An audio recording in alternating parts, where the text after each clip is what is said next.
pela banda Diablo Motor. Programa Fora da Curva. A gente fala o que a maioria cala. 11 horas. ZYI 775, Rádio Universitária Paulo Freire AM, 820 kHz, uma emissora da Universidade Federal de Pernambuco. A Rádio Paulo Freire inicia emissão em caráter experimental, direto dos estúdios no campus da UFPE. Participe pelas redes sociais e diga de onde você ouve a rádio. Procure por Rádio Universitária Paulo Freire no Instagram, Twitter ou Facebook e interaja com a gente. De segunda a sexta, ao meio-dia, a Rádio Paulo Freire transmite em caráter experimental. Toda segunda tem Descomplica Dados, caderno de cinema e roda de conversa. Terça tem Cuscuz com Quê? E Sessão Kids. Quarta, Repórter Aprendiz e Saúde é o tema. Quinta, Codinome Resistência. E sexta, Ecoideia. Em breve, estreia a programação com os projetos selecionados em nossa chamada pública. Rádio Paulo Freire, a rádio que fazemos juntos. Para mim, a Rádio Paulo Freire vai ser muito importante para colocar em prática tudo aquilo que a gente está vendo nas salas de aula. Que a população enxergue que a universidade está aqui para ela. A gente sonha muito com a possibilidade de ter uma rádio laboratório, de ter uma rádio experimental, uma rádio que integre a formação desses alunos com a realidade, com o cotidiano. E a Rádio Paulo Freire ela chega justamente nesse momento para poder trazer mais vida para esse processo, que a gente possa justamente pensar nessa comunicação como um direito para todos e todas.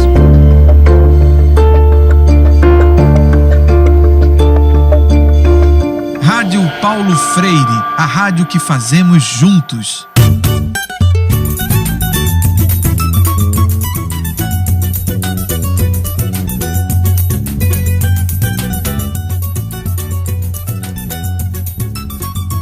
Freire 820 AM. Eu sou Henrique Jonatas e junto com meu compadre Marlon Júlio estarei com vocês ao vivo na primeira parte da transmissão experimental dessa terça-feira, dia 2 de abril de 2019. Não é isso, Marlon? É isso mesmo, Henrique. Você que nos ouve pode nos acompanhar pela frequência 820 AM, como também pela live da nossa página no Facebook. É só procurar por Rádio Universitária Paulo Freire que você nos encontra. E pode nos assistir pela web. Interaja com a gente utilizando as nossas redes sociais. Além do Facebook, estamos no Instagram, Twitter e YouTube. É isso aí. Vai preparando a massa do seu cuscuz que o programa de hoje está só começando. Todas as terças, você fica com a gente às 12 horas com o Cuscuz com o Quê? Com temáticas voltadas para o nosso país Nordeste.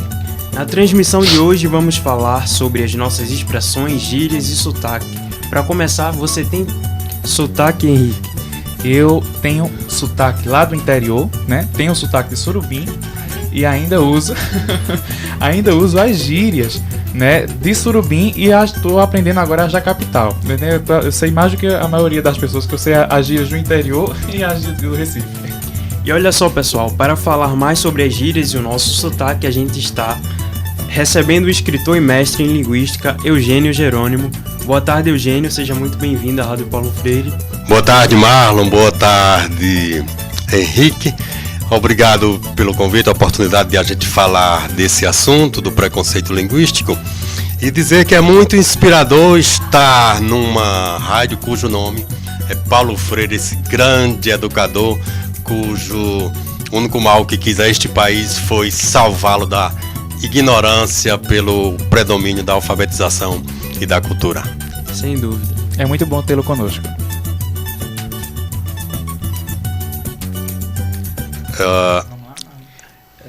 Eugênio, você é natural de Iguaraci, que fica no sertão do Pajeú pernambucano. O que pode nos dizer sobre o sotaque das pessoas dessa região? Eu sou de Iguaraci, Sertão do Pajeú, que é uma região, e depois que você sai de lá, que você tem a exata noção, de uma cultura oral muito forte, de uma poesia muito forte. Então, no Pajeú, mesmo quem não é poeta sabe história de cantadores, sabe verso, sabe, é uma coisa enraizada muito culturalmente. Lá tem, inclusive, uma meninada nova, que nem vocês hoje, fazendo versos dentro da nossa cultura, dentro da nossa estrutura. Então, nós temos os nossos traços linguísticos, semânticos e de sotaque, porque é uma grande ignorância as pessoas pensarem que é possível falar uma língua sem sotaque, a não ser que seja uma língua de laboratório, mas todo mundo que fala tem sotaque.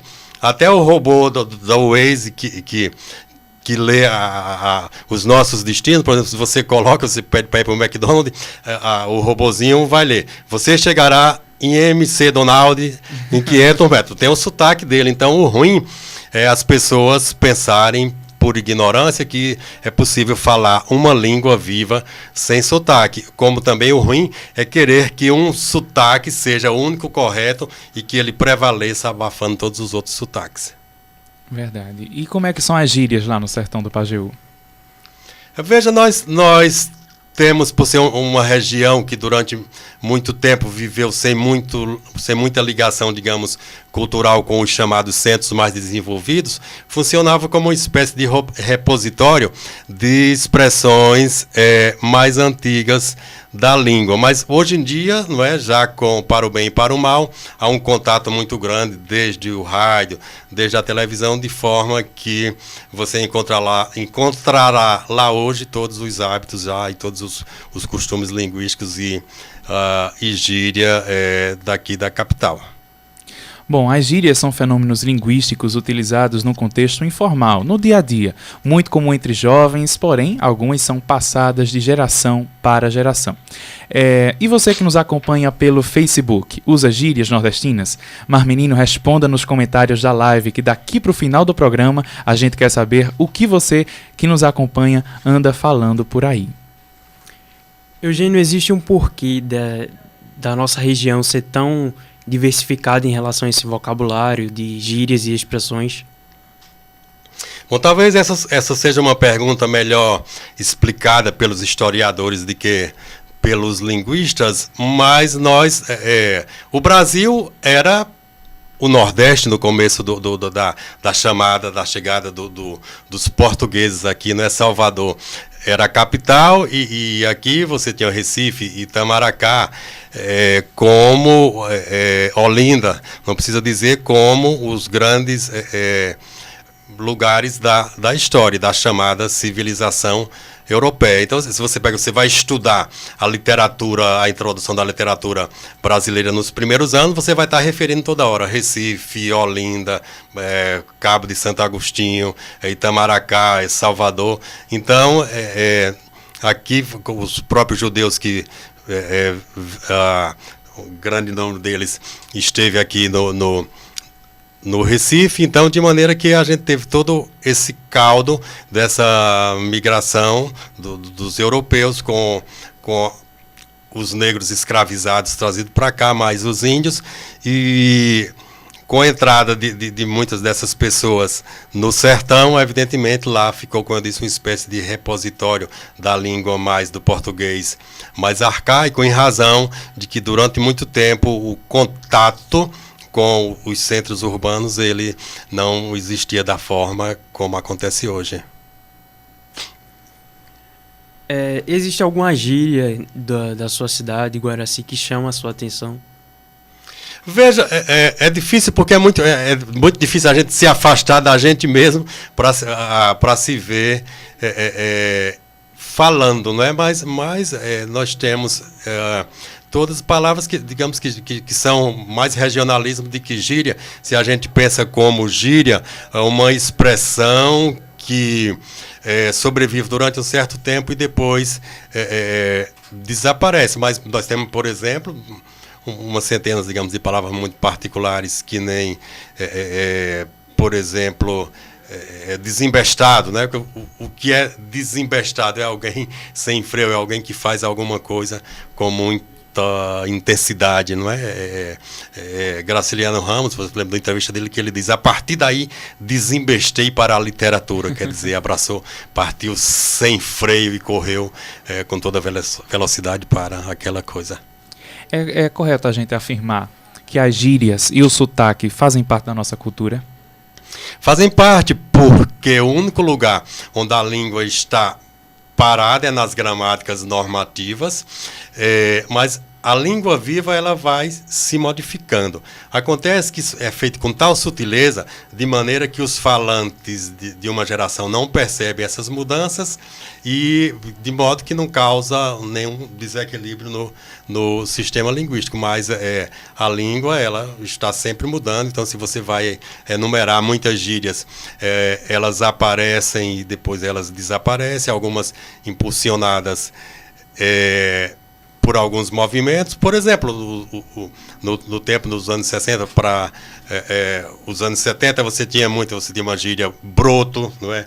Você tinha de uma pessoa bonita, um homem ou uma mulher, você dizia é um pão. É um pão, É um pão, não é? Porque, então são coisas que vão desaparecendo, essas gírias, e vão surgindo outras, né? Como durante um tempo está tudo dominado, que também parece que já passou, não é? Agora, talvez a gíria mais presente seja de boa, não é? Não, tá de boa aqui, tá? O ar-condicionado tá desligado, mas tá de boa, não tá fazendo calor. Então, algumas dessas gírias, elas se perpetuam na língua e deixam de constituir, perdem, digamos, o status de gíria, ou são promovidas a entrar pela porta oficial do vocabulário da língua quando aí plasma. Outras não. Por exemplo, teve um tempo na minha época, talvez até por conta de uma novela que tem esse nome, que era Cambalacho, né? Então, passou a ser uma palavra muito da gíria, muito da hora, que foi outra gíria e hoje nem é mais, mas que depois desapareceu sem deixar maiores vestígios. Hoje em dia a gente percebe como as gírias elas vão mudando, né? O pão de antigamente, né? Hoje é o crush, né? Os jovens é o crush, né? Eu tô chipando fulano com fulano, então hoje, né, já muda, mas a gente percebe que a gíria ela continua, né? Assim, a ideia da gíria na linguagem ela continua. É bem interessante isso. E a gente recebeu aqui um comentário da professora Paula Reis, da UFPE, e ela comentou aqui, né, relembrou a gente aqui que Ariano Suassuna, né, um grande escritor nordestino, comentava que existia o sotaque só do aeroporto, né, que é o sotaque do pessoal que trabalha no aeroporto, que é um sotaque único no Brasil, que é aquela voz, né, robotizada que chama as pessoas para os voos, né, aquela voz, o sotaque do aeroporto. Que é verdade, isso é uma tentativa, infeliz eu diria, de Ariano, claro, como grande escritor e grande criador, e os criadores eles estão muito atentos e têm uma visão especial das coisas que acontecem, das coisas cotidianas mesmo. Uma tentativa de que as pessoas falem sem gíria, como se isso fosse possível, e acaba ficando uma fala artificial. Sim. Eugênio, falar o nordestinês, fazer uso dessas gírias e expressões nordestinas, é considerado errado? Veja, todo julgamento da língua é um julgamento social e econômico. Então, você, por uma questão científica, por respeito à ciência, não existe forma linguística errada. Mas o contrário de considerar que existem formas linguísticas erradas seria cair no outro extremo de dizer que vale tudo. Não vale tudo. O que é que acontece? Você precisa adequar o nível de linguagem à situação comunicativa. Então, se você faz um requerimento, se você faz um ofício, você tem que utilizar uma língua, uma variante linguística padrão ou oficial. Na literatura você não tem nenhuma obrigação com isso, não é? Na linguagem informal você não tem nenhuma obrigação com isso. Então, na verdade, esse julgamento que se faz, que expressões são erradas ou certas, é um julgamento que se faz pelo viés econômico. Você pode observar que as expressões e os sotaques das regiões hoje privilegiadas do ponto de vista econômico têm valorizado os seus modos de expressão linguística. Então, a questão da língua, da expressão ser bonita ou ser feia, ser certo ou ser errado, está ligada à questão da ascensão econômica. Não é? Eu pergunto, por exemplo, as pessoas dizem não, no Sudeste não é e, não é o, é o. Tanto como e. Eles que digam e eu vou dizer O ruim é você querer que uma forma subjugue a outra. Isso é verdade. Muito bem, você está na Rádio Paulo Freire, são 12 horas e 14 minutos. Rádio Universitária Paulo Freire, AM 820 kHz, uma emissora da UFPE. Vamos ouvir agora José Batista. Ele é professor da UFPE e membro da Cátedra Paulo Freire. Ele fala sobre os 50 anos do lançamento do livro Pedagogia do Oprimido, de Paulo Freire. A Cátedra Paulo Freire da UFPE comemora os 50 anos da Pedagogia do Oprimido, que foi escrito, é um livro que foi escrito no Chile, em Santiago do Chile, e os manuscritos foram divulgados na primavera de 1968. Mas ele escreveu esse livro a partir das experiências que ele viveu no Brasil, aqui em Recife, no estado de Pernambuco, mas também em Angicos, no Ministério da Educação, onde ele coordenou o Plano Nacional de Alfabetização. E depois na experiência com os trabalhadores do campo, no Chile, onde ele estava exilado. Nesse livro há um debate extremamente interessante que diz da importância e da atualidade do pensamento de Freire. Porque ali ele começa a discutir o conceito de dialogicidade, né? Da necessidade do diálogo ser um elemento que atravessa o ato educativo plenamente. E lá ele discute a teoria da ação antidialógica, que é um pouco isso que a gente está vivendo no país hoje, depois do golpe de 2016. Uma total ruptura entre o Estado e a sociedade, entre o governo e a sociedade. E Paulo Freire pensava uma política de uma outra maneira, pensava uma política na base do diálogo, portanto, dando voz e vez a todos os segmentos, né, que pudessem expressar seus interesses, seus sonhos, sua esperança. É esse o pensamento freiriano, talvez seja um bom legado, ou o melhor legado dele para o país nesse momento. Esse país precisa de diálogo. Rádio Paulo Freire, a rádio que fazemos juntos. Estamos de volta com o Cuscuz com o Que ao vivo nos estúdios da Universitária Paulo Freire. E olha só, agora a gente vai para uma informação. O Grupo de Trabalho da Sociedade Civil para a Agenda 2030 e a organização não governamental Gestos realizam hoje, 2 de abril, no Recife, a oficina Alinhando as Prestações de Contas Públicas aos Objetivos de Desenvolvimento Sustentável, a ODS. A oficina reunirá principalmente gestores públicos dos municípios pernambucanos. Nós vamos ouvir agora um depoimento da Alessandra Nilo, coordenadora geral da ONG Gestos e co-facilitadora do GT Agenda 2030. Essa é a primeira de 10 oficinas que nós vamos realizar até agosto em vários espaços, vários estados do Brasil. E essa aqui em Pernambuco está sendo realizada em parceria com a AMUP e irá trazer um técnico do Instituto Rui Barbosa, que vinculado ao Tribunal de Contas da União, para conversar conosco sobre quais são as opções e como vários estados e municípios estão pensando esse alinhamento nas prestações de contas, discutindo ferramentas de análise de indicadores que já existem, discutindo a necessidade de criação de novos indicadores, e vai ser um momento muito interessante, onde teremos gestores e gestoras da parte contábil financeira do estado e de vários municípios aqui de Pernambuco, para refletir juntos como é que não apenas alinhamos as contas públicas ao processo de prestação de contas dos ODS, de alcance das metas dos Objetivos de Desenvolvimento Sustentável, mas também um passo anterior que precede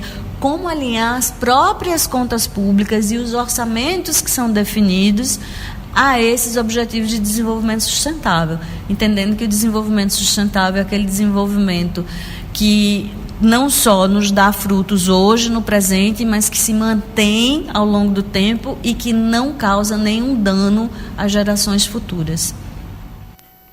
Nós ouvimos a Alessandra Nilo, da ONG Gestos, sobre a oficina Alinhando as Prestações de Contas Públicas aos Objetivos de Desenvolvimento Sustentável, que acontece hoje no Recife.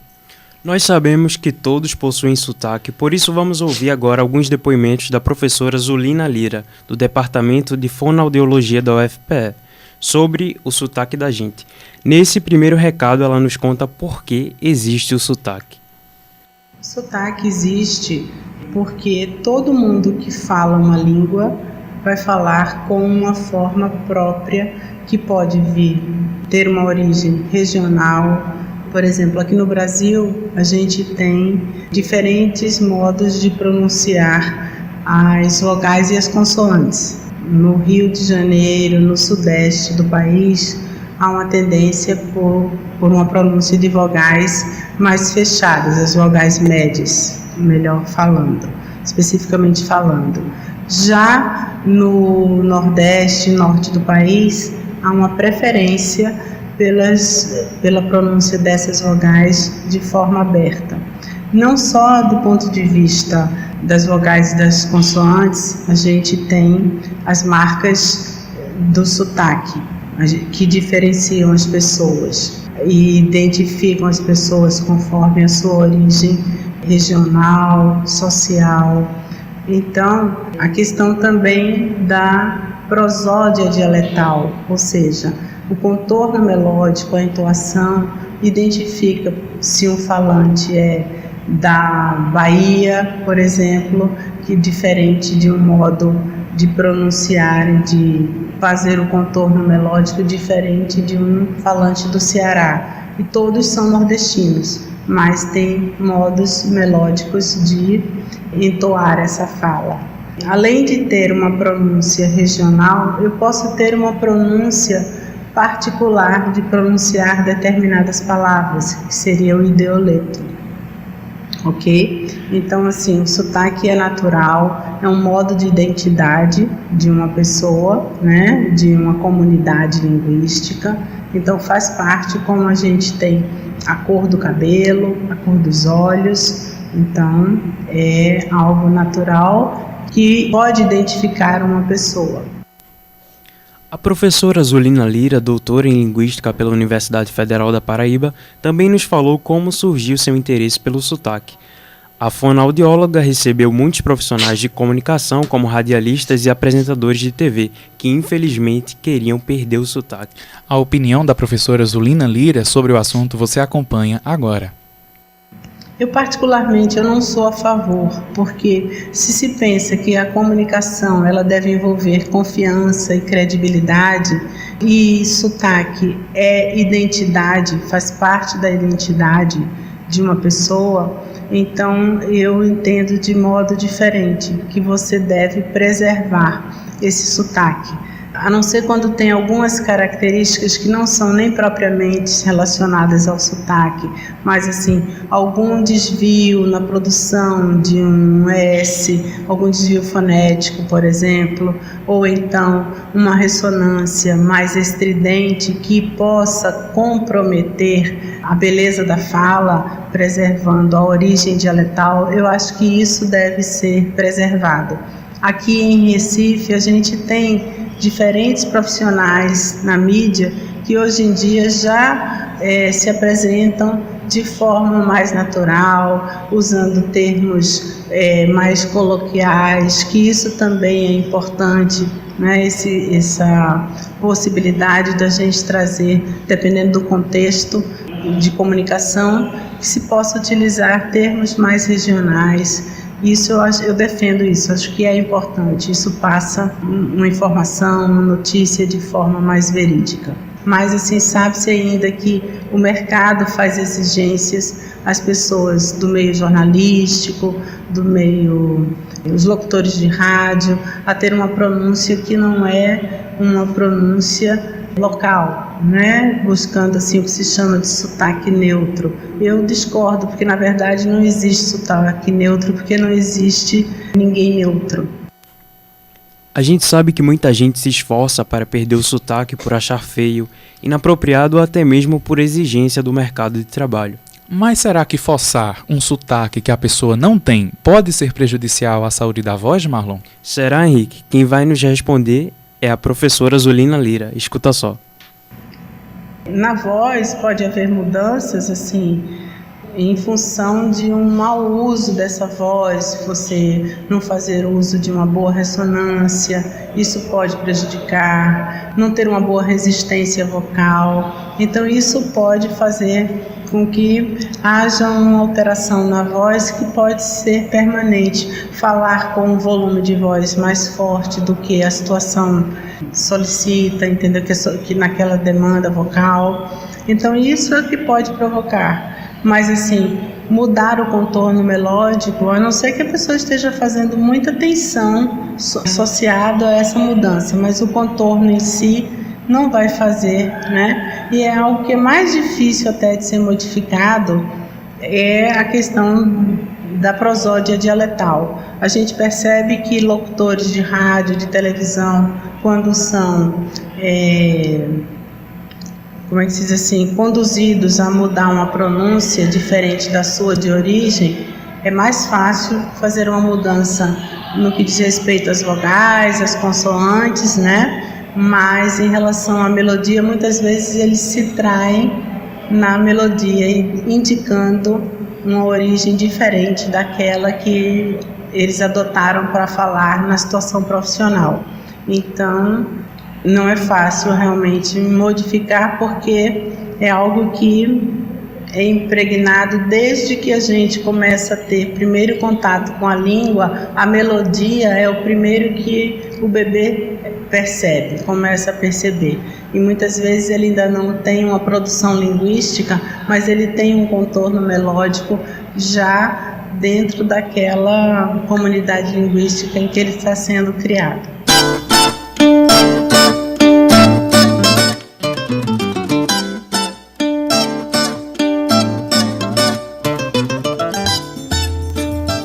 A gente escutou aí a professora Zulina Lira, da UFPE, sobre o sotaque. O Cuscuz de hoje está tratando da nossa língua nordestina, o nosso jeito de falar. E eu queria aproveitar essa oportunidade, antes da gente continuar, para mandar um abraço para a nossa ouvinte fiel, Fátima Gomes. Esse abraço especial vem da equipe, viu, maninha? Olha, vem da equipe, não é nem eu, é a equipe que está mandando esse abraço. Conosco está o escritor e mestre em linguística Eugênio Jerônimo. Vamos fazer uma brincadeira antes de seguir, Marlon? Isso, vamos. Como é que vai ser? Sabe como diz brincadeira lá no sertão do Pajeú? Opa, já vou mudar o roteiro aqui. Vamos vadiar. Sem nenhum sentido pejorativo de vadio, mas você disse que é a situação. Ô Henrique, vai vadiar com o menino ali, vá. É brincar. Gostei. Então, já que o senhor falou aí, vamos vadiar. O seguinte, a gente sabe que o senhor tem um vasto conhecimento na linguística, mas a gente queria saber se o senhor tem testar seu conhecimento sobre o vocabulário nordestino. Vamos ver. Então a gente... Só vou pedir um habeas corpus preventivo, porque o Nordeste é muito grande. Então quando você vê, por exemplo, esses caras lá do Sul que querem, quando acham que só onde tem sotaque é no Nordeste, é em Minas ou é no Rio Grande do Sul. E aí eles querem imitar o nosso sotaque, aí eles falam, foi um gol porreta. Eu sou nordestino, tanto quanto todos nordestinos, e essa palavra não faz parte do meu cardápio vocabular. É verdade. Então é um reducionismo, porque o Nordeste ele é muito grande, ele é imenso. Bom, então funciona o seguinte, a brincadeira. A gente vai dizer uma gíria, uma expressão, certo. E o senhor vai dizer em que situação ela pode ser usada ou o significado dela. Vamos lá. Vamos lá? A primeira é, o que é rala-bucho? A rala-bucho é um forró-bodó. É um forró, é uma dança. Qual o sentido de oxente?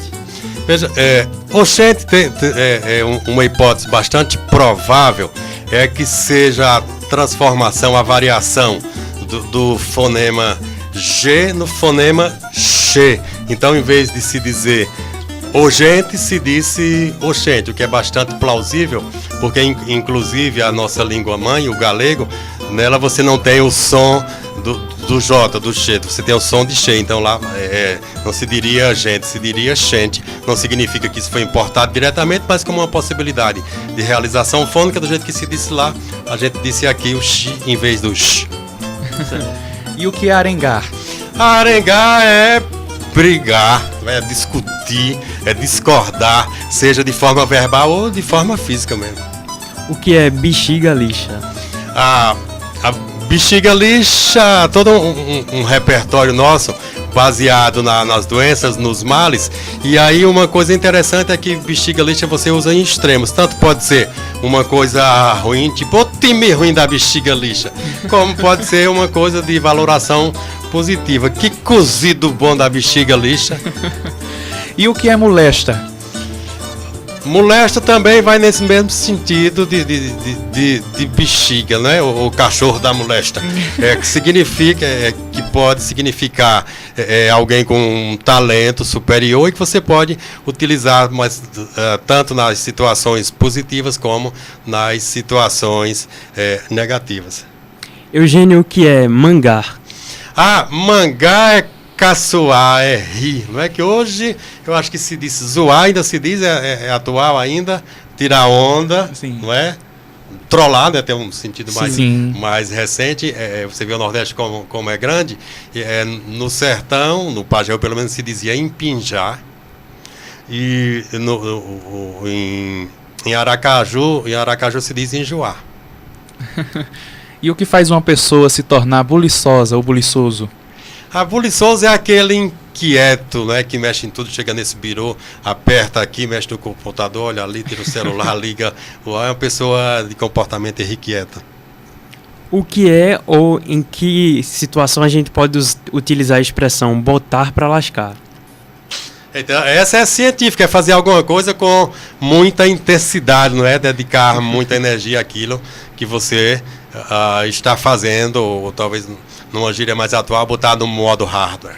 É por isso que a gente aqui do Cuscuz bota para lascar. E o que é uma coisa afolosada? Mas aí a hipótese é que venha de fole, não é? Sim. E então é uma coisa que foi se dilatando, que foi ficando larga. Por exemplo, uma camisa, você compra nas medidas todas certinhas, dependendo se você estende não muito bem, ela vai alargando, ela vai afolosando, portanto, ela vai aumentando a dimensão, ficando mais larga. E o que é arriar os 4 pneus? Essa expressão eu lembro dela utilizada especialmente na linguagem dos relacionamentos amorosos, quando você estava apaixonado, você vai dizer, por exemplo, Henrique arriou os 4 pneus por aquela menina. É até verdade. E qual é o momento mais apropriado para a gente pedir para alguém deixar de tanto pantinho? Pantinha também é um vocábulo bem nosso, nordestino, que significa trejeitos, não é, ou idiosincrasias dos comportamentos das pessoas, não é? São modos próprios de agir, alguns dos quais as pessoas consideram como sendo inadequados. Como é rico o vocabulário do nosso Nordeste, né? Ele na verdade, toda língua ela é muito rica, e ela daí, já foram aqueles meninos antropólogos americanos e linguistas boas, Sapir, que nos ensinaram que não existe língua avançada e nem língua que não é avançada. Toda língua é necessariamente boa para dizer o que a sua cultura precisa que ela diga. Então, por exemplo, quem é urbano vai chegar no sertão e vai chamar toda a vegetação que tem espinho de espinheiro. Para ele serve, porque qual é a preocupação prática dele? Não se furar. Mas o sertanejo que trabalha lá, ele vai precisar saber que dentro daqueles espinheiros tem calumbi, jurema branca, jurema preta, jurema azul. Porque com cada madeira dessas, ele faz uma coisa específica. Então, é da cultura. Toda língua é suficientemente boa para você dizer aquilo que você quer. E essas expressões que a gente colocou aqui, o senhor usa no seu dia a dia? Eu uso, eu tenho a graça de não ter. Eu vivi em Iguaraci até os 16 anos e desde 83 que eu estou por aqui. Então, o sotaque ele vai mudando, porque você vai interagindo com outras pessoas, com outros grupos, mas felizmente eu ainda sou identificado como sertanejo. Não perdi o sotaque de todo, não. Fátima Gomes comentou que o programa está muito arretado. Um abraço para Fátima. Muito bem, você está na Rádio Universitária Paulo Freire. São 12 horas e 34 minutos. ZYI 775, Rádio Universitária Paulo Freire, AM 820 kHz, uma emissora da UFPE. Vamos ouvir o depoimento de Hugo Martins. Ele lembra como chegou a trabalhar na Rádio Universitária Paulo Freire em 1963. E em 62 aproximadamente eu ouvia em caráter experimental a Rádio Universitária AM da Universidade Federal. E achava muito interessante o tipo de música que tocava, a seriedade com que eles encaravam as músicas. Fui demitido do Canal 2 em 63 porque era do sindicato. Então eu procurei um amigo que eu já conhecia lá do Canal 2, que ele tinha feito estágio lá, Jarbas Maciel, era professor da Universidade Federal e tocava viola na Orquestra Sinfônica do Recife. Falei com ele, e ele me levou, ele fazia parte da equipe de Paulo Freire, ele me levou para lá e eu fiquei na Rádio Universitária AM. Certa vez, numa das reuniões, Paulo Freire disse: olhe, a nossa rádio não pode tocar uma música sequer que não seja anunciada o nome do compositor e o nome de quem está cantando ou interpretando. Bem, era assim a Rádio Universitária AM, inclusive era a menina dos olhos de Paulo Freire. A Rádio Universitária AM agora é Rádio Paulo Freire.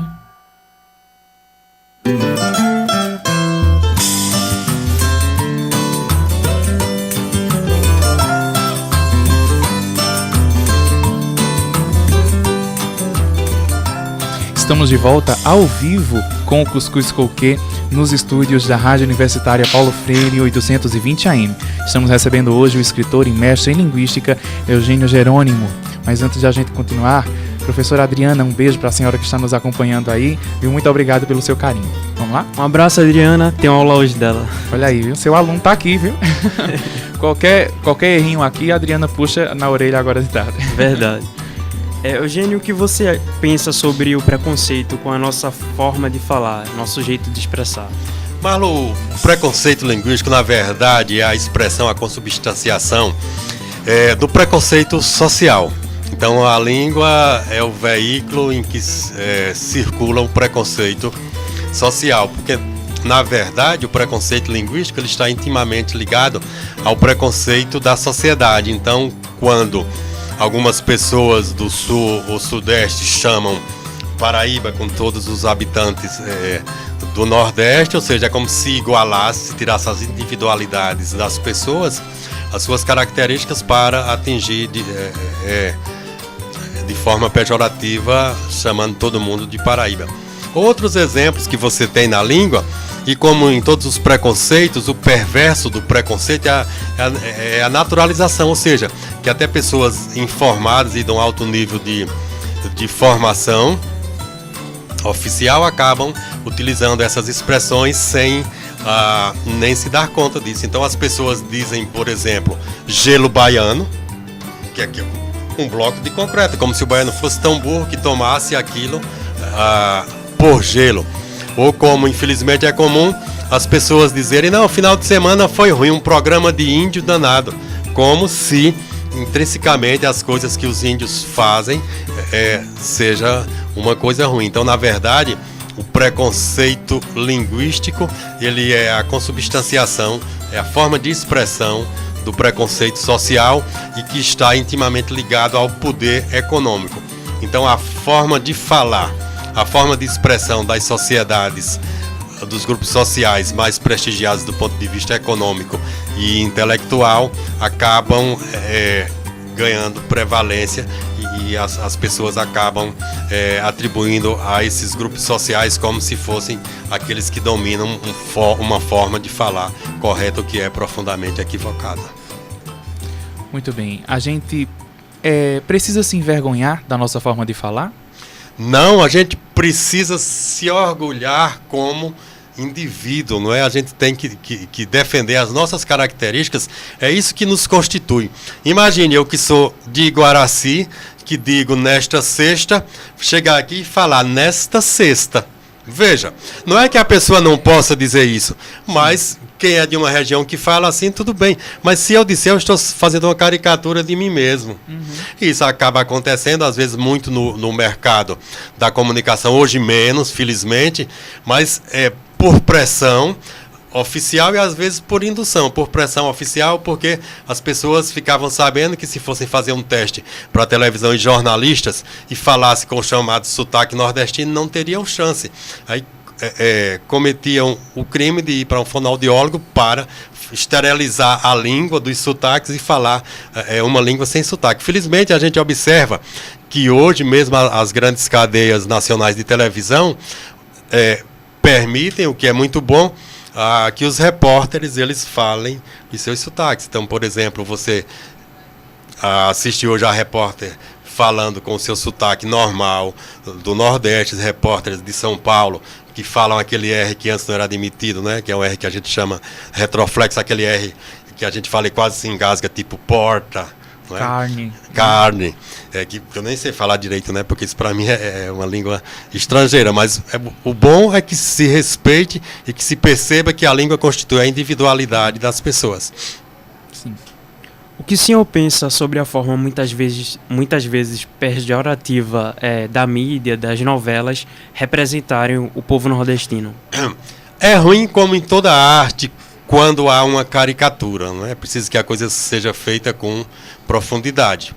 Então, como eu disse antes, você não pode pegar um aspecto que é localizado, um aspecto que é de algum grupo e querer transformar esse aspecto, dar ele uma dimensão geral daquela região. Então, o que acontece especialmente nas novelas, quando querem representar os tipos, quer sejam mineiros, quer sejam tipos gaúchos ou nordestinos, é fazer uma caricatura, o que, como arte, passa muito longe de ser arte, o que é muito ruim. É uma visão reducionista e caricata no pior sentido, porque a caricatura como arte é uma coisa sensacional. O senhor, assim como eu, não é da região metropolitana naturalmente. E o que o senhor pensa de preconceito dentro do próprio Nordeste? Por exemplo, pessoas aqui da região metropolitana que chegam a desprezar ou menosprezar o sotaque ou as expressões de pessoas do Agreste e do Sertão. Como é que o senhor analisa isso? Pois é muito interessante essa sua pergunta, porque o Sul-Sudeste vê o Nordeste como um todo e discrimina a forma de falar do Nordeste, não é? Isso acontece tanto pela expressão que mostra fazendo uma avaliação pejorativa, como acontece às vezes também por alguns intelectuais que acham como se a gente fosse o inusitado, o interessante. Eu lembro nos anos 90 eu fui à USP, eu trabalhava com educação de adultos na cidade do Cabo de Santo Agostinho, fui apresentar um trabalho lá e uma pessoa da USP, eu acho a sua língua tão bonita, tão pura, eu digo, a sua também. Ou seja, é como se você fosse o exótico, não é? O bicho raro, o novo ser descoberto. Então isso é uma questão em que cada um na sua esfera que se acha mais economicamente prestigiado discrimina o outro. Assim, o Sul-Sudeste discrimina o Nordeste como um todo, as capitais do Nordeste discriminam as regiões mais afastadas, o Agreste ou o Sertão. Muito bem. Eugênio, conta um pouco sobre o seu trabalho como um linguista. Veja, me interessam especialmente as relações entre língua e sociedade. Né? Daí essa abordagem sociolinguística, mas também a abordagem das relações como um todo entre língua e sociedade, de mostrar em que medida o que está na língua está na sociedade. E, além disso, tem um interesse particular pelas formas concretas de comunicação, pelos gêneros do discurso, pelo surgimento dos gêneros, do desaparecimento de outros gêneros, o que está intimamente na relação língua e sociedade. Bom, você publicou um livro chamado Gramática do Chover no Sertão. Esse livro ele aborda características como as que estamos tratando hoje, de gírias, expressões, sotaques. Veja, ele é um livro que eu digo construído dentro da estética poética da tradição nordestina ou sertaneja. Então são formas poéticas, são sextilhas, são quadrões, são décimas, que integram a poética de tradição oral do Nordeste. Evidentemente o vocabulário que a gente leva para lá, essas formas são as formas do Nordeste. Existe inclusive um poema curto em que eu trato dessa questão da discriminação da linguagem. Você sabe que a fruta nacional da gente no sertão é o imbu, que a gente chama imbu mesmo. Se você observar, da Constituição de 88 para cá apareceu uma fruta aqui chamada caqui, que tem um gostinho de imbu, com larga vantagem para imbu. Então tem num poema curto, eu ilustro isso, que diz o seguinte: um grande intelectual subiu no seu pedestal, me acusou de falar mal e, se inflando de razão, me flechou com a questão: por que tu dizes imbu, se a gramática dá umbu como a forma padrão?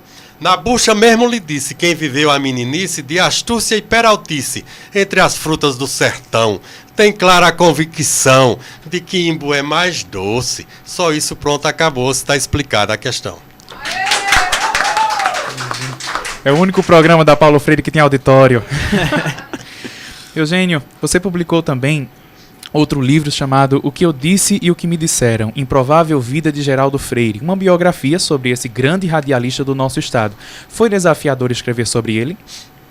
Foi desafiador e, na verdade, eu tive o interesse em fazer essa biografia porque, como eu sou um cara da literatura, das artes de forma geral, sempre me interessam as pessoas que tem um estilo muito singular, né? Que na música nós vamos encontrar em Dorival Caymmi, que a gente não consegue localizar um antecessor nem um sucessor. Na literatura você tem um Guimarães Rosa.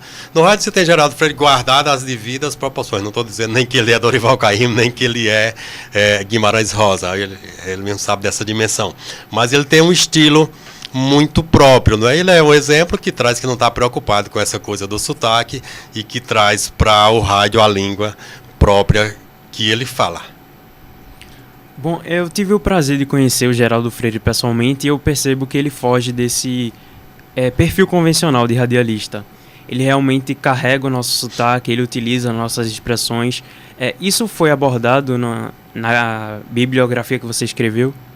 Sim, eu trato disso e especialmente dos níveis de linguagem, porque à primeira vista as pessoas que ouvem meia hora do programa de Geraldo acham que ele é um atirador de palavrão a esmo, mas não é. Eu digo que ele construiu uma espécie de poética do palavrão, em que ali tudo faz um sentido comunicativo, ele não sai por aí aleatoriamente chamando palavrão, não é? E ele é um grande tradutor das coisas mais complicadas para o público do rádio. Você também é letrista e está lançando junto com o cantor Zé Linaldo o CD Um Pé de Tempo. O que podemos esperar desse CD de música raiz nordestina? A gente vai poder tocar, que essa aqui eu já... a gente vai poder tocar aqui na Paulo Freire? Com muito prazer, agradeço.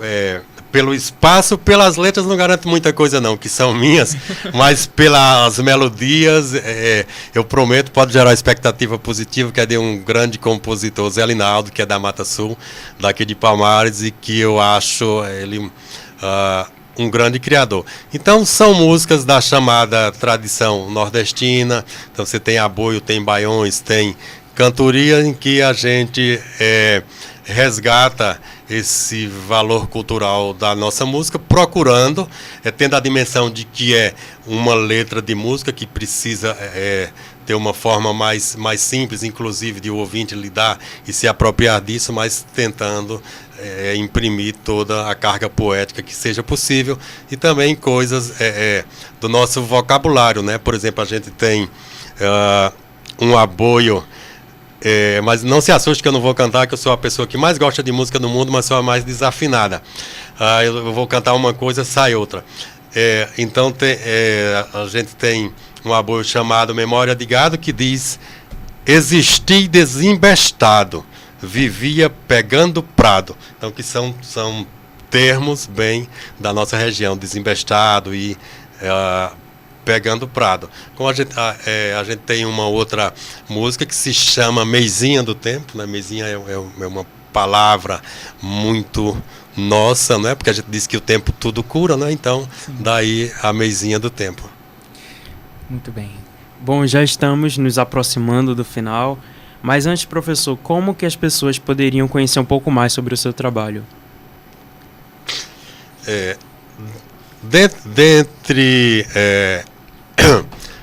as coisas que eu faço, né? Porque eu sou uma pessoa de literatura, digamos, também no sentido mais convencional da literatura. Eu tenho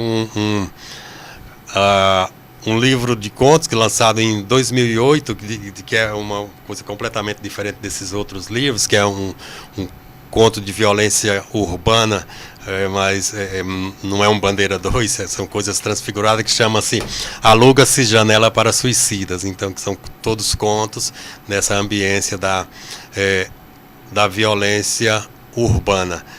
E eu também mexo com roteiro de cinema, tem umas coisas aí sendo preparadas, e poesias, e trabalho também com redação e preparação de menino para o Enem, para o vestibular. Então, tudo que for palavra me interessa. Muito bem. O nosso horário já está acabando, mas antes da gente fechar, vamos fazer uma brincadeira, professor? Vamos embora, vamos vadiar. Eu e Marlon vamos dizer uma palavra ou uma frase e o senhor completa com a primeira coisa que vier à cabeça, certo? Vamos lá? Vamos lá. A primeira pergunta a primeira palavra, no caso, é Nordeste. Cuscuz com galinha de capoeira. Eita, que menino! Já começou bem. Língua. Poesia. Sotaque. A identidade de cada pessoa. Um lugar especial do Nordeste. Recife. Uma expressão nordestina. Arretado. Um escritor nordestino. Ariano Suassuna. Já que o nome do programa é Cuscuz com quê, o senhor come cuscuz com quê? Eu como cuscuz com leite de vaca, um ovo frito e carne de sol. Tudo junto. É gente da gente. Professor Eugênio, muito obrigado por ter estado conosco nesse início de tarde. Eu que agradeço e estou à disposição de vocês. Qualquer coisa é só chamar que eu estarei aqui. Muito obrigado. Eu que agradeço. O senhor poderia aí ler algum verso, a letra de uma canção, um poema pra gente? Posso, eu vou... vou fazer só um fragmento, que é de um poema mais longo, e que se chama Quando o Tempo Era Menino, que mostra como os meninos pobres da minha época e da minha condição superavam essas dificuldades para construírem seus próprios brinquedos. Não é nem de longe uma louvação romântica da pobreza, mas é a mostra da superação, de como esses meninos iam superando essas dificuldades. E aí esse poema, que se chama Quando o Tempo Era Menino, diz o seguinte: tenho pena das novas gerações, de crianças dos centros principais, emboscadas por medos capitais, com agenda de tanta obrigação. É ginástica, é inglês, é natação, psicólogo, colégio, judô, dança, futebol, capoeira. E isso cansa, que a lista ultrapassa o que cabia. Se a agenda é maior do que o dia, a que horas crianças são criança? Quem viveu ser criança antigamente, em cidade pequena interior, e é filho de pai trabalhador, analisa o fenômeno tristemente. O menino não dá-se por contente, com espada que acende se olhar, com carrinho que anda se falar, com boneca que sabe tradução e com birra atirar-se no salão, reclamando não ter de que brincar. Minha gente... Uma lata de óleo já usada, 4 tábuas pedidas a um caixote, aparadas a dente de serrote, já no flandre a forma desenhada.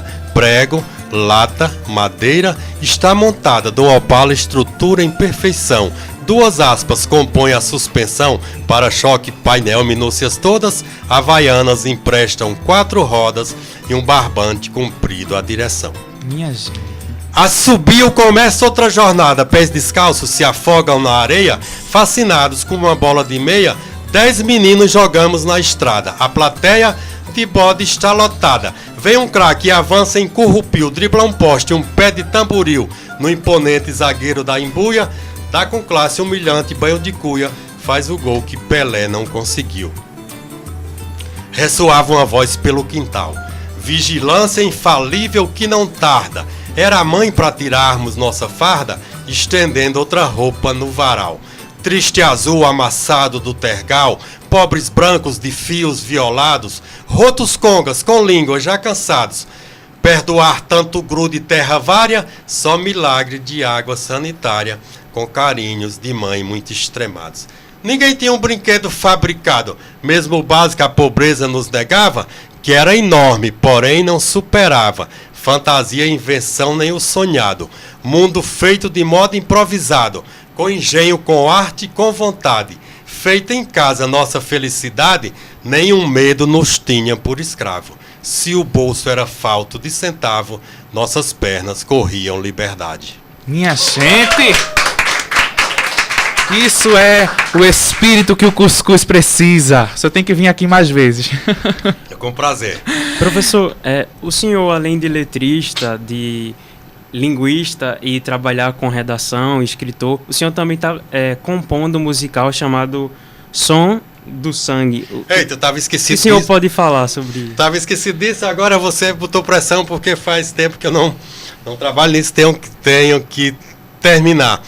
Mas o que eu posso te dizer é que é um musical de ambiência urbana, não é? Tem nada a ver com esse outro trabalho chamado Um Pé no Tempo, que é o trabalho de raiz mais nordestina. Esse é uma pegada bem mais urbana.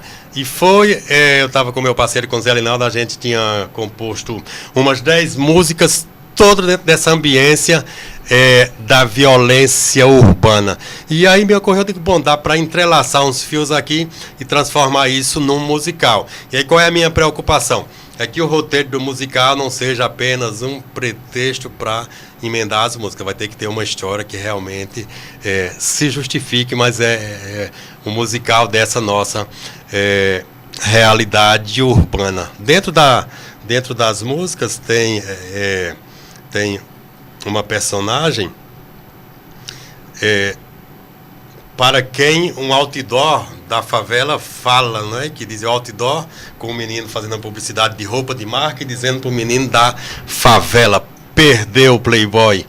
Porque dentro da realidade de que esse menino que não tem um centavo no bolso está sendo incitado todo momento a comprar um tênis de marca, um celular de marca. Então a música, esse diálogo, é a publicidade do outdoor da favela falando para o menino: perdeu Playboy. Gritou sem dó o boy do outdoor. Muito por aí vai. Parece que a cuscuzeira de hoje está ficando vazia. O cuscuz de hoje está acabando. Esse especial das nossas gírias teve a apresentação e produção de um cabra bom chamado Henrique Jonatas. E de outro chamado Marlon Júlio, estudante do curso de jornalismo da UFPE. Nos trabalhos técnicos, João Lucas. Muito obrigado pela companhia e até mais. Gente, muito obrigado, professor. Mais uma vez, muito obrigado. Eu que agradeço, e é com imenso prazer, sobretudo, como disse, a rádio se chama Rádio Paulo Freire, e que é um prazer, uma energia muito boa estar aqui nesse ambiente. Na próxima terça-feira a gente está de volta com mais um Cuscuz com o quê?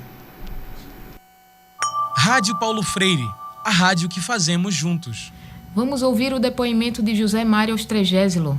Ele fala sobre a Rádio Universitária Paulo Freire, do seu surgimento e ressurgimento. A Rádio AM foi a primeira emissora criada pela Universidade Federal de Pernambuco. Então, essa origem é uma origem muito forte, porque eram professores, não é, que lidavam com a produção, uma produção de qualidade de uma rádio educativa, e entre eles o internacionalmente conhecido professor Paulo Freire, com quem eu tive a oportunidade de conviver. Pessoa maravilhosa e que tinha um método de alfabetização revolucionário que foi desenvolvido e aplicado em muitos países do mundo. Além da programação efetivamente educativa, focada na questão educacional, numa educação amplo senso, falar de cinema, falar de música, falar da cultura pernambucana.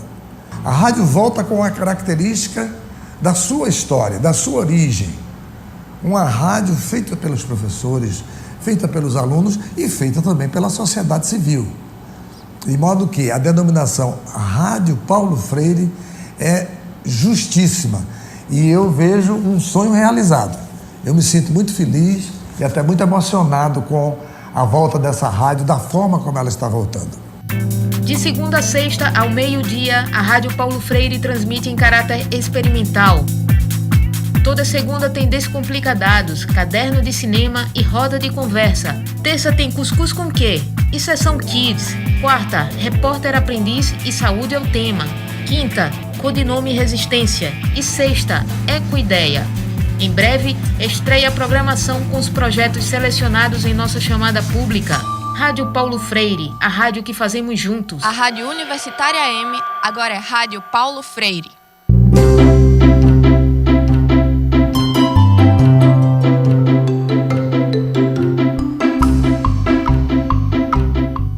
Rádio Paulo Freire apresenta Sessão Kids. Oi pessoal, a Sessão Kids começou. Eu sou Larissa Correia e você está sintonizado na Rádio Universitária Paulo Freire. Você pode acompanhar nossa programação pelo Facebook, é só procurar por Rádio Universitária Paulo Freire UFPE. Bom, hoje vamos ouvir uma história bem antiga e muito conhecida. Quer saber qual é? Será que vocês conseguem adivinhar qual é a história pela música que vamos ouvir agora? Pode saltar!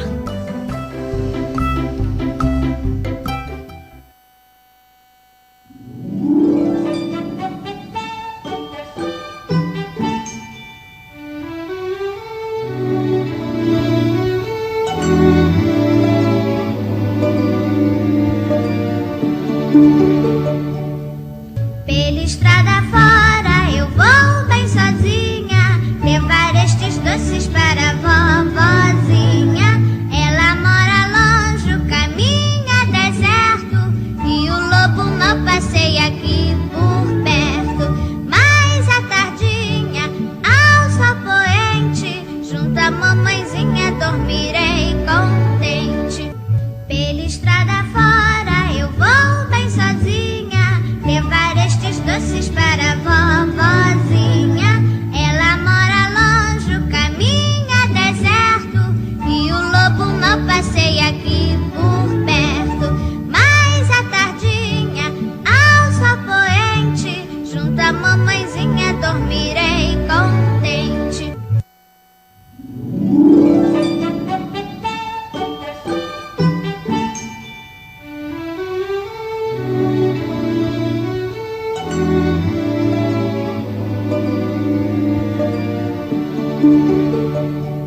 Rádio Paulo Freire, a rádio que fazemos juntos.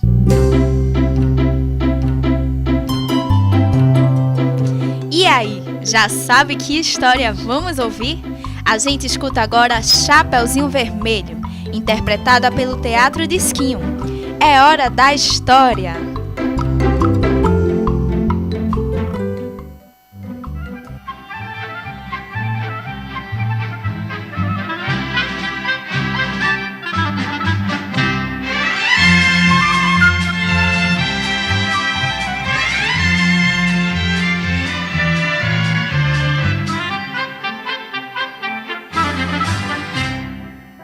Eu vou contar a vocês a história de Chapeuzinho Vermelho, a menina que assim era chamada porque usava um chapéu bonitinho, vermelho, presente de sua querida avózinha.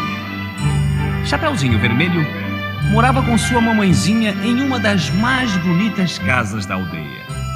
Toda pintada de branco, com as telhas encarnadas muito limpinhas e uma chaminé prateada brilhando ao sol, A casa de Chapeuzinho Vermelho era um mimo com aquelas rosas e jasmins nos canteiros das janelas e que muito perfumavam as redondezas.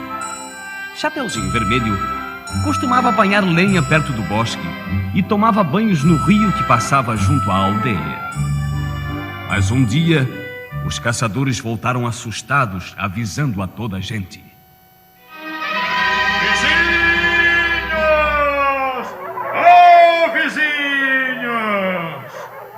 Tenham cuidado com as crianças. Não as deixem ir para os lados da floresta, porque o lobo mau anda por lá devorando as criancinhas. Tenham cuidado, vizinhos. Cuidado. Daí por diante, foi-se embora a calma daquela tranquila aldeia. As mães, assustadas, não mais deixaram as criancinhas brincar, nem apanhar lenha nos caminhos que levavam ao bosque. Mas, uma bela manhã, a mãe de Chapeuzinho Vermelho resolveu. Chapeuzinho Vermelho? Que é, mamãe? Vem até aqui, minha querida. Aqui estou, mamãezinha. O que é que a senhora deseja? Eu preciso que você vá à casa de sua avó. Não temos notícias dela há já vários dias e eu estou preocupada. A vozinha estava doente? Estava. E não sabemos como tem passado. Se melhorou ou piorou, se tem se alimentado. Por isso preparei esta cesta com ovos frescos, manteiga, doces, balas, frutas e pãezinhos que acabei de tirar do forno. Vá entregar essa cestinha à sua avó, minha Pode filha. ficar descansada, mãezinha. Vou correndo e a vovozinha vai ficar contente. Eu tenho umas recomendações a lhe fazer. Não quero que você converse com quem encontrar pelos caminhos, principalmente se for desconhecido. Bem longo e sombrio é o caminho da floresta. E não podemos esquecer o aviso dos caçadores. Não dê atenção a ninguém. Vá pelo caminho do rio e volte depressa. Não esqueça que sua mãe vai ficar aqui rezando e esperando que você volte com notícias de sua avó. Pode ficar descansada, mãezinha, que eu seguirei todas as recomendações que a senhora me fez. A bênção. Deus a abençoe, filhinha.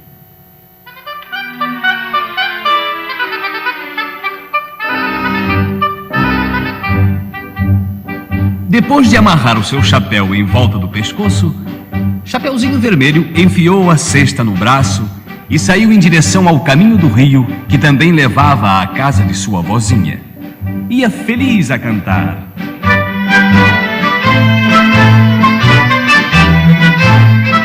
Eu vou visitar a vozinha e vou pela estrada do rio. Bons conselhos me deu uma mãezinha. Lobo mau me faz medo e me dá arrepio. Boazinha e ajuizada como sempre, Chapeuzinho Vermelho seguiu os conselhos de sua mãezinha. E alegre e feliz pela estrada do rio, sentindo o perfume das flores que marginavam o caminho. A cada passo, Chapeuzinho Vermelho colhia mais um raminho de flor e ia juntando para formar um belo buquê das mais variadas espécies. Margaridas, papoulas, miosotes, rosas e outras mais. Com aquelas flores, pensava ela, iria ornamentar a casa de sua vozinha, embelezar e perfumar a morada da boa velhinha, mãe de sua mãe. Mas alguém a espreitava e acompanhava desde que Chapeuzinho tomou o caminho do rio. Com fome, o matreiro lobo mau sentiu de longe o cheiro dos petiscos que Chapeuzinho carregava na cesta e resolveu apoderar-se dela. Numa curva do caminho, saltou para a estrada e falou com voz disfarçada. Bom dia, minha boa menina. Não devo falar com estranhos. Eu não conheço o senhor. Ora, minha linda boneca, eu sou o guarda da estrada. Ah, mas agora reparo, que lindo chapeuzinho vermelho. Quem lhe deu tão bonito enfeite? É presente de minha vozinha, a quem vou visitar agora. Ah, vai visitar sua avó. Para ela é que você leva esta cesta com coisas que cheiram tão bem e dão tanto apetite. É, sim, senhor. Minha vozinha está doente e não temos notícias dela há muitos dias. Ah, muito bem, Chapeuzinho. Já vejo que você é uma menina de bons sentimentos. Sua vovozinha vai ficar muito contente. Não só pelas flores e pelas coisas que estão na cesta, como também pela visita da netinha querida. Bem, senhor, já conversei demais e mamãe, quando souber, não vai gostar. Eu vou continuar seguindo a estrada do rio. Vai pela estrada do rio? Mas, minha boa menina, onde mora sua avó? Naquela casinha bonitinha que fica no cruzamento da estrada do rio com o caminho da floresta. Mas então eu não compreendo por que você escolheu o caminho mais longo e o mais perigoso. Morro de fome sentindo este cheirinho, mas não posso espantar a caça. Aguardarei um pouco mais e depois o banquete será duplo.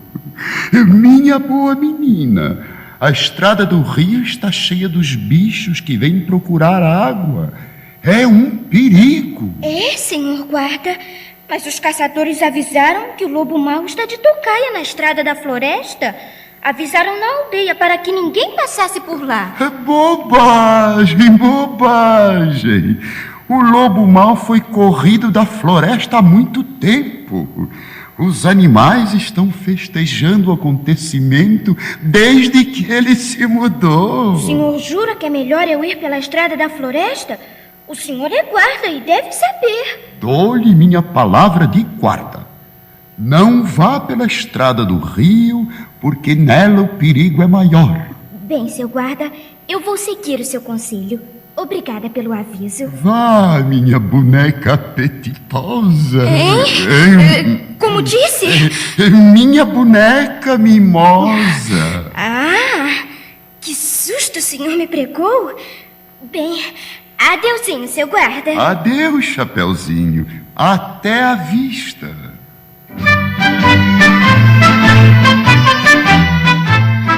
Eu vou visitar a vovozinha e vou através da floresta. Depressa pediu mamãezinha, lobo mau é matreiro e não presta. Foi mais fácil do que eu pensava. Agora eu chego num pulo à casa da vovozinha. Que fome! Chego a sentir dor no estômago, mas não vai demorar muito o meu banquete. Num instante eu chego ao fim da estrada. Dito e feito. Após convencer o Chapeuzinho Vermelho a seguir pela estrada da floresta, o lobo mau percorreu num pulo a estrada do rio e chegou à casa da velha vovozinha. Então... Agora vou bater a porta e, disfarçando a voz, vou fingir que sou o Chapeuzinho Vermelho para que a velha abra a porta. Lá vai. Quem bate? Quem é que me procura? Sou eu, vovozinha, Chapeuzinho Vermelho, a sua netinha. Vim trazer uma cesta com boas coisas que mamãe mandou para a senhora e saber como a senhora está passando. Que diferente estás, Chapeuzinho. Nem reconheço a tua voz. Eu vim pela estrada do rio e me resfriei. Mas sou eu mesma, vovozinha. Adoentada como estava, a vovozinha de Chapeuzinho respondia da cama onde se achava. Ergueu-se um pouco, ficando recostada, e falou para quem julgava ser sua netinha querida. Então entra, queridinha. Basta puxar o cordão que o trinco subirá. Depois é só empurrar a porta e ela se abrirá. Ah, que grande dia! Puxo o cordão e o trinco sobe. Empurro a porta e era uma vez uma vozinha. O perverso lobo mau, seguindo o que disse a boa velhinha, entrou na casa e zás, pulou em cima da cama e num segundo engoliu a pobre senhora. Passou inteirinha na minha goela. Que festim! Agora vou vestir umas peças de roupa da velha, os óculos e pronto. Deito-me na cama e com esta touca e este chale descanso um pouco enquanto espero a chegada da menina. Que espetáculo! Hoje é dia de festa para mim e para o meu estômago. Comida de graça e à vontade. O primeiro prato eu já saboreei. Só falta o petisco que vem vindo direto para o meu papo.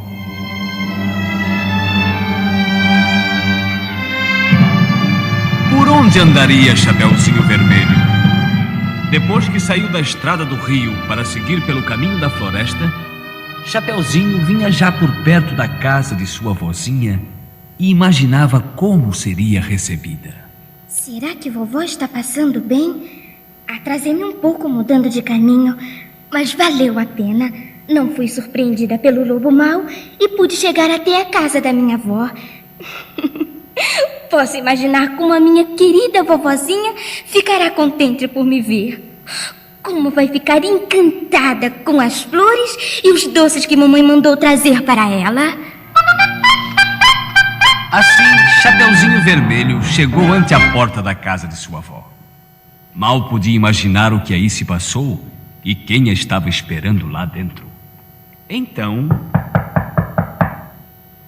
Vovozinha! Vovozinha! Quem está batendo em minha porta? Sou eu, vovozinha! Chapeuzinho Vermelho! Ah, pode entrar, minha netinha. A porta está apenas encostada. Sua bênção, vovozinha. Deus te abençoe, queridinha. Vou colocar estas flores em lugar fresco, esta cesta na cozinha e corro lhe dar um beijo. Pronto. Aqui estou eu, vovozinha. Mas como a sua voz está diferente? Como foi isso, vovó? Ah, foi o frio da noite, netinha. Não tenho passado bem, fui ficando rouca. Mas eu estou notando que a senhora está com as orelhas muito compridas. E por quê, hein, vovó? Minhas orelhas cresceram para eu poder te ouvir melhor. E esses olhos grandes e brilhantes? São para eu poder melhor te enxergar, Chapeuzinho. E esses braços compridos? São para melhor te abraçar, netinha. E esse nariz tão grande? É para eu melhor te cheirar. E essa boca enorme, vovozinha? Queres mesmo saber? Já que és tão curiosa e perguntadeira, eu vou te dizer. É para te comer de uma só vez. O perverso lobo desmascarou-se. As perguntas de Chapeuzinho Vermelho só serviram para precipitar os acontecimentos. De um pulo, o lobo mau saltou da cama e começou a perseguir a pobre menina indefesa que corria por trás dos móveis e gritava por socorro. O que Chapeuzinho Vermelho não sabia, porém, é que os caçadores que andavam procurando o lobo mau viram-na percorrer o caminho da floresta e fizeram alguns homens seguir a menina por precaução. Mas na casa de sua avó, a perseguição continuava. A vantagem que ela ainda levava sobre o lobo era porque a pança do animal estava cheia e ele mal podia correr. Enquanto corria, Chapeuzinho implorava: Não me mate, seu lobo! Eu sou uma menina boazinha! A vovó está doente e eu vim visitá-la por ordem da minha mãe! Que doente que nada! Sua avó está inteirinha aqui no meu papo! Não adianta correr. Agora eu vou comer-te de sobremesa. Socorro, mamãe, socorro, socorro! Neste mesmo instante, ouviu-se um latir de cães. Os caçadores chegaram com alguns lenhadores que encontraram no caminho e que vinham da aldeia à procura de Chapeuzinho Vermelho. Abrindo a porta, deram com o lobo mau procurando pegar Chapeuzinho Vermelho, que se escondera atrás de uma cadeira e... Quieto, lobo mau! Quero pegar-te vivo! Vivo ninguém me pegará! Vou fugir! Pare, lobo mau! Vou atirar, lobo! Me acertaram! E bem na testa! Menos um para assustar as criancinhas da aldeia. Está morto e bem morto. Esticou as canelas. Por que choras, Chapeuzinho Vermelho? Estás salva e já não há mais perigo. O lobo mau devorou a minha vozinha inteirinha. Agora o que é que eu vou dizer à minha mãezinha? Vamos tentar salvá-la. Fada do bosque! Fada do bosque! Quem me chama? Para que me chamam?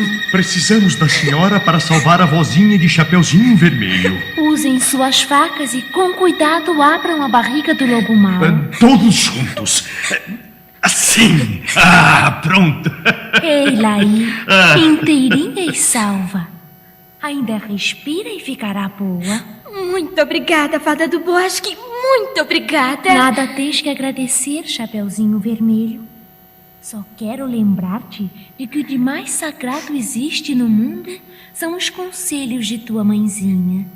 Segue-os sempre, tu e todas as crianças, e sereis sempre felizes. Adeus a todos. Agora tens que voltar para tua casa, Chapeuzinho Vermelho. E eu estou tão assustada que nem sei o que fazer. Ora, não se preocupe, senhora. Nós levaremos Chapeuzinho Vermelho de volta aos braços de sua mãezinha.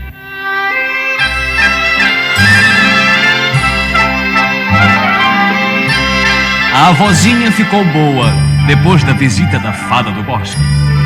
Chapeuzinho Vermelho voltou para casa e viveu feliz e contente com sua mamãezinha por muitos e muitos anos.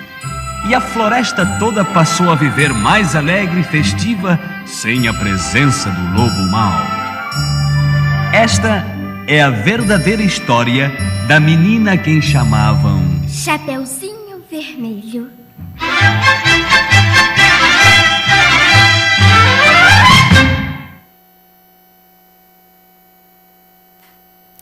Nós ouvimos a história Chapeuzinho Vermelho, interpretada pelo Teatro Disquinho. A sessão Kids de hoje está acabando, mas não esquece de contar pra gente o que você está achando do programa, tá? É só deixar seu recado nas redes sociais da Rádio Universitária Paulo Freire UFPE. Esse programa foi produzido por mim, Larissa Correia, com trabalhos técnicos de Beatriz Jatobá e supervisão de Catarina Apolônio. Vamos escutar agora Enquanto Seu Lobo Não Vem.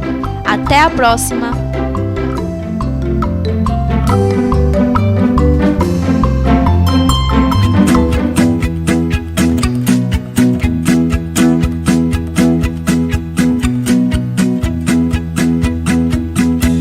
Vamos brincar no bosque enquanto seu lobo não vem. Vamos brincar no bosque enquanto seu lobo não vem. Seu lobo está... Estou botando a calça. Vamos brincar no bosque enquanto seu lobo não vem. Vamos brincar no bosque enquanto seu lobo não vem. Seu lobo está... Estou colocando o colete. Vamos brincar no bosque enquanto seu lobo não vem. Vamos brincar no bosque enquanto seu lobo não vem. Seu lobo está... Estou botando o casaco. Vamos brincar no bosque enquanto seu lobo não vem. Vamos brincar no bosque enquanto seu lobo não vem. Seu lobo está... Estou botando o Vamos brincar no bosque enquanto seu lobo não vem. Vamos brincar no bosque enquanto seu lobo não vem. Seu lobo está. Estou colocando as meias. Vamos brincar no bosque enquanto seu lobo não vem. Vamos brincar no bosque enquanto seu lobo não vem. Seu lobo está. Estou com fome e vou comer todos vocês.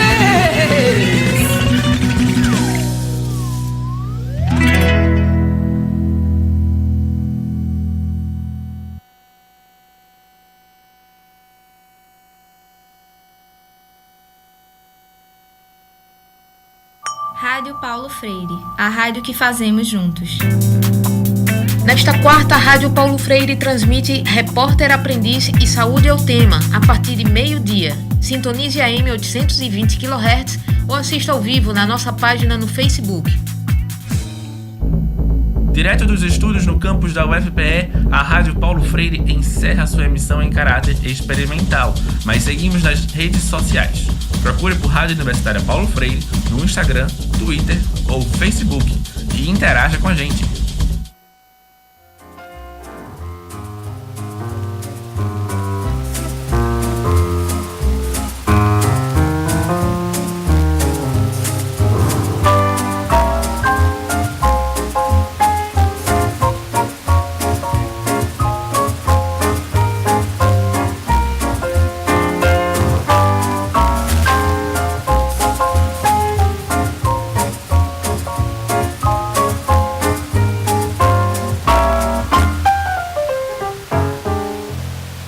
O almoço musical fica por aqui. Estaremos de volta amanhã, sempre com o melhor da música instrumental. Uma boa tarde. 1h25.